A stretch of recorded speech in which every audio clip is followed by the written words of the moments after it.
Ibu Sri Mulyani membuka option kalau gaji guru ataupun dosen tidak selalu harus menggunakan uang negara dan harus melibatkan masyarakat. Salam APBN, ambil positif, buang negatif, tonton videonya sampai habis. Gua nggak ngerti akhir-akhir ini Ibu Sri Mulyani lagi kenapa, Bu? Ibu biasanya nggak begini, Bu. Kenapa Ibu tiba-tiba jadi begini, Bu? Banyak di media sosial saya selalu mengatakan, oh menjadi dosen atau menjadi guru tidak dihargai karena gajinya nggak besar. Ini juga salah satu tantangan bagi keuangan negara. Apakah semuanya harus keuangan negara ataukah ada partisipasi dari masyarakat? Lah, Ibu sebagai Kemenkeu, Menteri Keuangan Indonesia, bagaimana, Bu? Coba, Bu, pertanyaannya saya balik. Fasilitas mewah pejabat itu harus dari selalu uang rakyat. Fasilitas pejabat-pejabat, hotel mewah, makan-makan mewah, rapat, pesen makan mewah, dan segala macam itu harus selalu melalui pajak rakyat. Perasaan saya dari tidur sampai melek mata, sampai tidur lagi, itu semua dipajakin, Bu. Nggak listrik, nggak air. Ibu tahu nggak, Bu? Saya beli rolan begini aja, Bu. Kena pajak, Bu. Menurut Ibu. Terus Ibu masih bisa bertanya gitu, apakah guru dan dosen juga harus selalu menggunakan keuangan negara? Ini adalah tantangan untuk keuangan negara, bla bla bla. Lah, urusan Ibu kan Kemenkeu. Rakyat kan udah bayar pajak.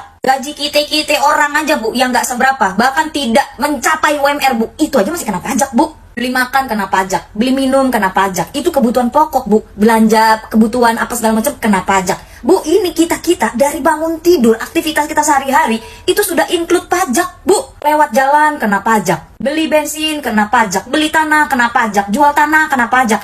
Bu, katanya Indonesia kaya akan sumber daya alam. Kaya akan sumber daya alam hasilnya dari mana? Dari pajak, dari malak uang rakyat. Terus sekarang rakyat udah membayar gaji ratusan pejabat pemerintah Indonesia. Terus sekarang rakyat juga mau diperes lagi untuk ikut membayar gaji guru dan dosen. Terus Ibu sekarang masih ngomong, apakah perlu partisipasi dari rakyat? Bu, uang pajak kita kemana, Bu? Kepake buat IKN? Kepake buat koruptor? Lah, itu duit-duit koruptornya yang disita sama negara, uangnya kemana, Bu? Emang nggak dibalikin lagi ke uang negara? Itu kan uang milik negara yang dikorupsi sama pejabat-pejabat itu, Bu. Duitnya nggak balik lagi ke negara? Apa gimana sih, Bu? Abis ditaruh di Danantara, Bu. Abis dikorupsi sama pegawai pajak yang kemarin itu, yang beritanya sekarang udah nggak tahu lagi kemana beritanya itu. Tapi ya, Bu, ya, Ibu mantep loh, Bu, keuangannya, Bu, ya. Emang Ibu tuh cocok jadi Menteri Keuangan Indonesia gitu, jadi Menteri Keuangan negara kita gitu ya, Bu, ya. Di tengah-tengah krisis ekonomi para rakyat yang sedang berteriak tentang gaji, tentang keuangan, tentang pajak dan segala macam, harta Ibu naiknya drastis loh, Bu. Lalu Ibu bilang kinerja dosen dan guru itu juga harus harus dinilai kinerjanya, harus diukur kinerjanya. Lah, emang menteri kinerjanya nggak perlu diukur, Bu, apalagi Menteri Keuangan loh, Bu, yang dimana kita semua tahu kalau uang itu adalah hal yang sensitif gitu, Bu. Harusnya kinerja Ibu sebagai Kemenkeu Indonesia itu juga harus diukur, Bu. Apakah segala solusinya harus melibatkan rakyat? Apakah segala solusinya harus memalak rakyat? Apakah solusinya harus selalu menaikkan pajak?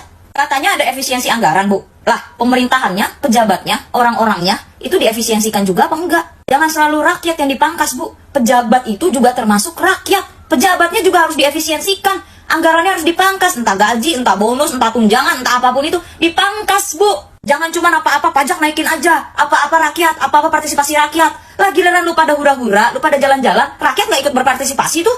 Ini negara tuh sebenarnya tuh butuh mencerdaskan anak bangsa nggak sih? Pokok utama dari mencerdaskan anak bangsa itu adalah guru-guru yang hebat, guru-guru yang sejahtera gitu loh. Jangan mentang-mentang guru adalah pahlawan tanpa tanda jasa terus jadi bisa diinjek-injek seenaknya aja. Gak mikirin ya guru-guru honorer di luaran sana gitu. Kayak honornya aja udah berapa? 1 bulan aja masih ada yang cuma ratusan ribu, 200-300 ribu yang dibayarkan berbulan-bulan baru bisa terima uangnya. Masih mau dipangkas juga gitu. Dikenakan pajak yang sekian persen beratnya itu juga. Yang aktivitasnya dari melek mata sampai tidur lagi, sampai melek lagi, itu kena pajak. Yang bahkan belum tentu mereka semua bisa tidur dengan nyenyak, aman, damai, sentosa. Rakyat ini selama ini kurang apa sih, Bu? Disuruh bayar pajak, ya pajak. Disuruh bayar ini, ya bayar. Disuruh itu, ya nurut. Padahal gaji-gaji kalian itu dari kita. Udah mulai nggak ngerti lagi deh sama Indonesia deh.